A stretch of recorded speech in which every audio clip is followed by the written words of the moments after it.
You only control one thing in the world. What is it? You can control your thinking. You can't control other things. You can't control the traffic, and you certainly can't control the weather, but you can control your thinking. And that's enough.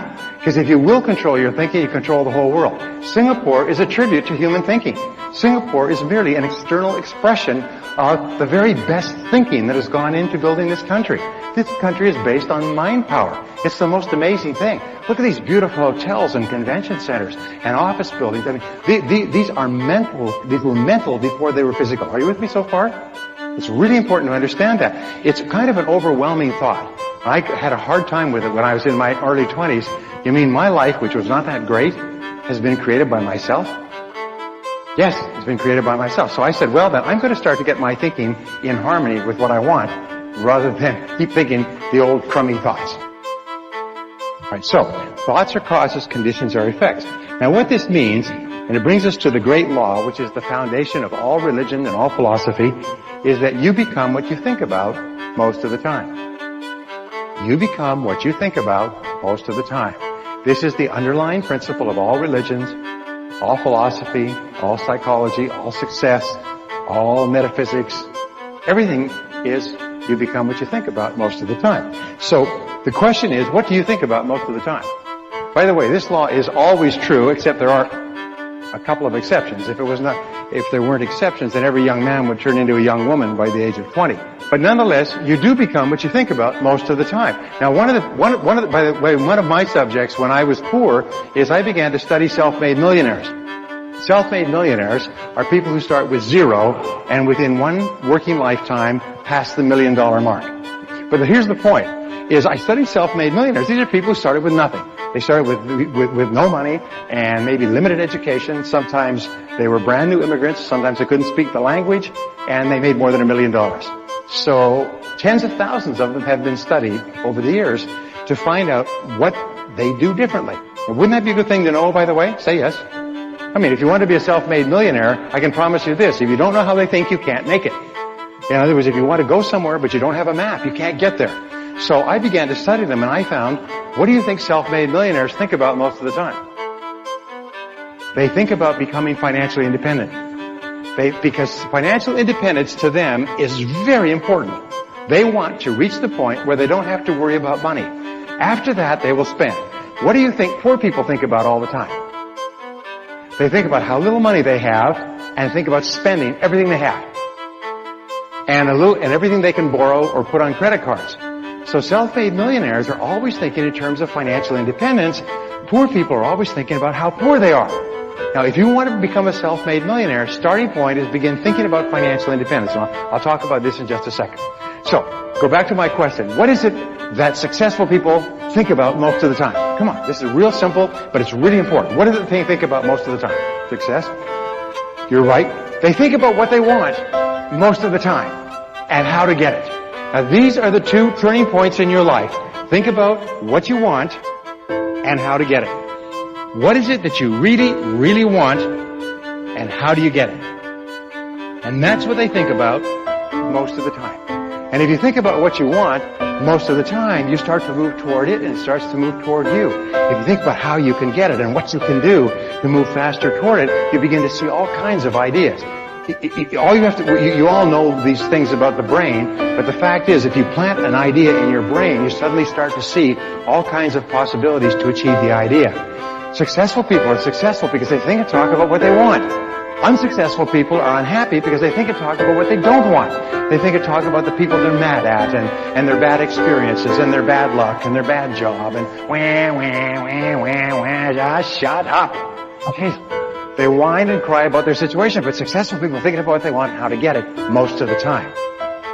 And if you understand the mind, it does what you tell it. That's its job.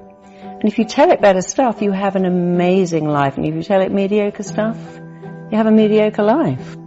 I want you to think about this goal that you want. I want you to envision it and see it in your mind's eye. And every day say to yourself that it's possible. See, most people are not accumulating wealth. Most people are living in poverty. Most people are living far below their potential. Not because they don't have the capacity, not because they have not been given authority and dominion over everything on the face of the earth, But most people are living like they're living because of the fact that they don't believe they can have any more than what they now have. In the book called Miseducation of the Negro, Dr. Carter G. Woodson said, if you can determine what a man shall think, you'll never have to concern yourself with what he will do. If you can make a man feel inferior, you never have to compel him to seek an inferior status, for he will seek it himself.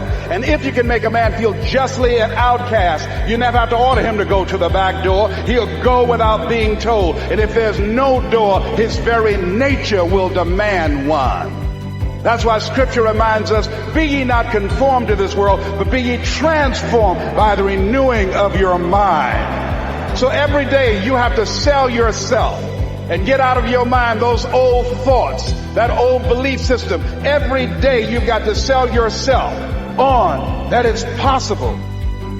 That you got to put a new mind in you. You got to get out of your mind. You got to begin to restructure your thinking. Every day you've got to begin to recondition your mind. See, many of us go through life making choices, thinking it's our choices, and it's not. What do you mean by that?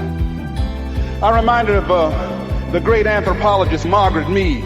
She was in a restaurant in Europe, and a waiter saw her and said, "Oh, how are you? I'm so glad to see you." He said, "There are several other Americans here tonight." And she said, "Is that right?" He said, "Yes." She said, "When you serve them dessert, let me know and I'll tell you exactly how many are here." He said, "That's not possible." She said, "Let me know after you serve dessert." When he served dessert, he came back and he told her. She got up, she walked around, and she looked and she observed, and she said, "You have exactly 65 Americans here." He checked the guest list and he was amazed. He said, "How did you know that?" She said, "Because in Europe, when you eat a slice of pie or cake, you eat it from the back toward the tip.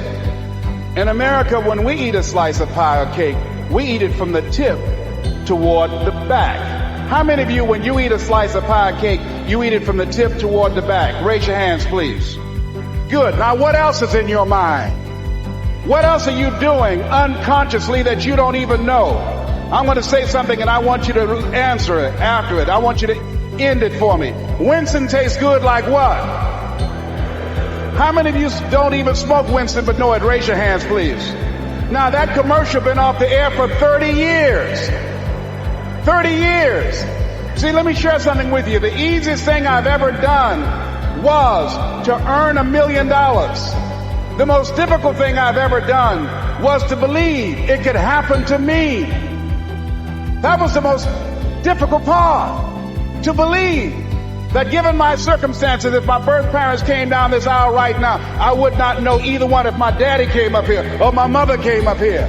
Given the fact that I was born in an abandoned building on a floor, being labeled educable, mentally retarded, not having any college training, I used to feel all my life that people who had college degrees were more intelligent than me. I remember going to see the late Dr. Norman Vincent Peale, the author of the book, The Power of Positive Thinking. And I used to look at him up on stage and I said, I could do that. I would love to talk to people. I love to talk to people. And I said, I could do that. But then when I started going back to my car, my mental conditioning activated itself. And it said, Les Brown, you can't do that. You don't have a college education. Les Brown, you can't do that. You don't have the training. You've never worked for a major corporation. You can't do that. What makes you think you can earn $5, $10, $15, $20,000 in an hour? You don't earn that now working for 2 or 3 months. What makes you think that you can speak for AT&T, Procter & Gamble, McDonald's Corporation, General Electric? These are clients I have now. You've never even worked for them. How many of you ever thought about something you wanted to do and you talk yourself out of it? Raise your hand if you know what I'm talking about. That inner conversation is what's going to haunt you. After standing here and saying, I can do all things through Christ who strengthens me. After saying that again and again, we are more than conquerors. That inner conversation will cause you, when you leave here, to go back leading a life of mediocrity, leading a life of unproductivity, leading a life of poverty.